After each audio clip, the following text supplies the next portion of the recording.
Okay everyone, into my vise I've got a number 10 2x long nymph hook, and I'm coming in with my 70 denier light olive tying thread. I'm going to start about midway on the hook here and come back toward the barb and where I'll put in the tail. Now this fly, a 52 Buick, got its name from how hard the fish hit this thing.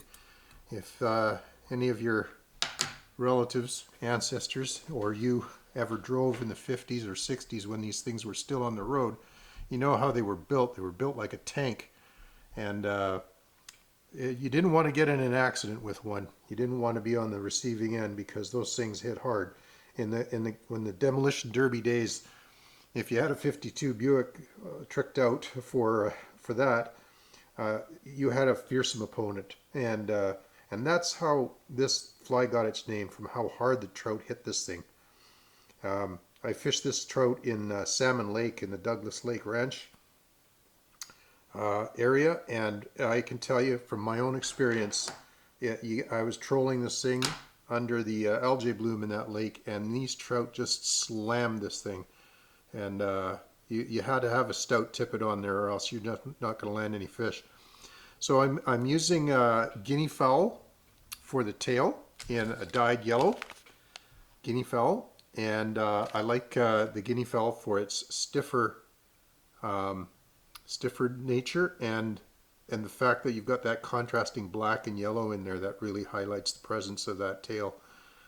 And so I get that tied in there about the length of a little shorter than the length of the shank of the hook, and then bring my thread forward to about the halfway point,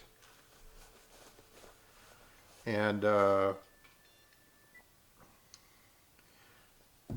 then I'll make sure those fibers are well secured in there, and then cut off the tag ends. Get those tag ends cut off there so they're not interfering with the rest of the body. Maybe bring my thread a little bit more forward to about 3/4 point. And the medium oval tinsel, the French tinsel is what I'm using for, and that pattern called for. I'm using silver. You can go with gold. I had silver on hand. When you tie this fly, this is number 10. When you go down to a 12 or a 14, I'd go with a small oval tinsel, and that's the only thing I change on it. And I'm getting that tied in there, and just like on a chirotomid, I want it tied in securely up here and down. I don't want to tie it in back at the tail here, because it tends to build up too much of a bulk if you tie it in back here. Just like on a chironomid, you want to tie things up toward the head of the fly. That's where you don't mind a little bulk buildup. And because if you tie everything in the tail, you end up getting this unnatural lump toward the rear. I've got that medium oval tinsel in there, and now I'm going to bring the thread about halfway back up that and form a dubbing loop. Now you can use your dubbing loop tool. I've got this one I inherited back in the 80s, and it's both a bodkin and a dubbing loop tool for me. And so it was made out of piano wire. And I get that in there, and I form a dubbing loop of about the right size that I figure I'm going to need for the body, and get that wrapped in there. And then I bring the loop to the top, and then wrap my thread back toward the tail to pinch that loop closed. And I want to get that quite far back there so that I have a good connection with the tail. Okay, and I bring that thread forward now to the end of the tinsel, which is about 3/4 of the way up the hook. Now I'm using hairline fur dubbing in dark olive brown. You can change the tone or hue, specific hue of olive, but olive is the key color for this pattern. Like I say, you can choose any color you want as long as it's olive. But light olive, green olive, bronze olive will all work. And I'm just inserting some tufts of that into the dubbing loop. And while I've got it back here, there's several tufts I'm going to make long enough for the body. And of course I'm going to want that body tapered. I want it narrower toward the tail and broader toward the shoulder. And we just get that filled up there. Just bear with me as I fill that up. And then I'll be doing some massaging as I twist my dubbing loop closed. So I start to twist, and I like to give a little slack to the dubbing loop to catch more fibers, and then pull it tight, and then do that a few times. Loosen up, twist, and pull it tight. If I've got any uneven areas, I can massage that a bit into place there, and I like to lock it into place with a bunch of good twists there. And again, we're going to be looking for a tapered body here. So we look for a fairly narrow butt end there, and then we work our way forward, and we want it to gradually build up toward the, there you go.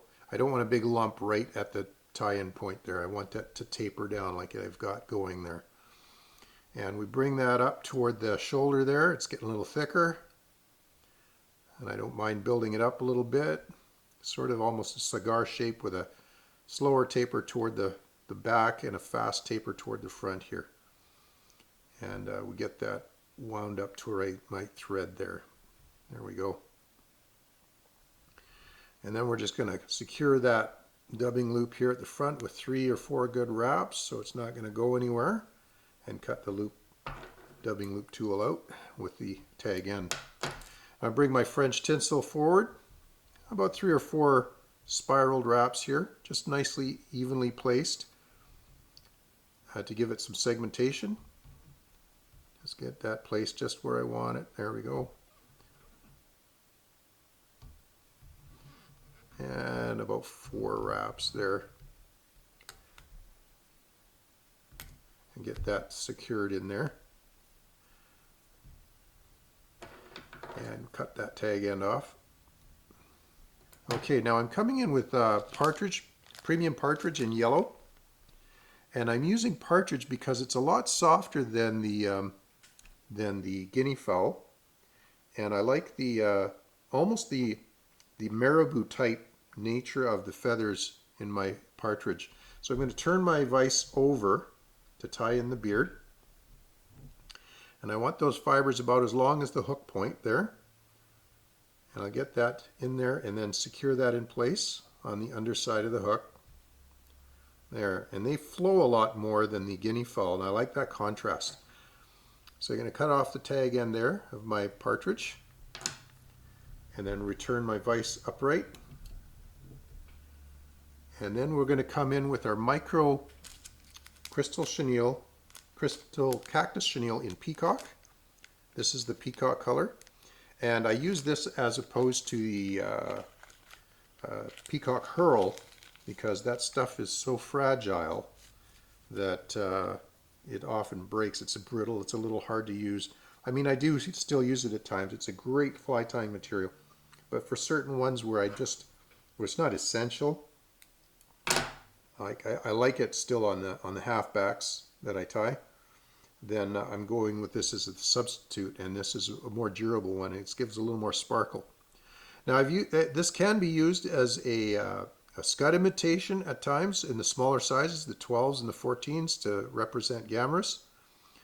In this size, it's often used as a damselfly imitation, and larger sizes as a dragonfly imitation. And there have been times where I've had opportunity to even use it as a caddisfly nymph imitation. It works there too when you've got maybe nothing else closer. And so we bring that crystal chenille forward to form a head. And I don't mind it being a little bulkier than the body. We've got that taper going up toward the head, and we're going to secure that in place behind the eye there. Make sure it's well tied in before cutting off the tag end. And we're going to give it a few securing wraps there, and then a whip finish to complete the fly. So yeah, just be prepared. This fly is meant to be trolled or cast and stripped. It's not meant to be hung under an indicator or hung down. It's meant to move. And I'm going to give it a second whip finish there just to make sure I've secured everything in place there. And so whether you're trolling this one on a sinking line or casting and retrieving it over the drop-offs, be prepared and hold on tight. Those fish are going to hit that very, very hard. So if you enjoyed this fly and this pattern, please consider subscribing to my channel if you haven't already.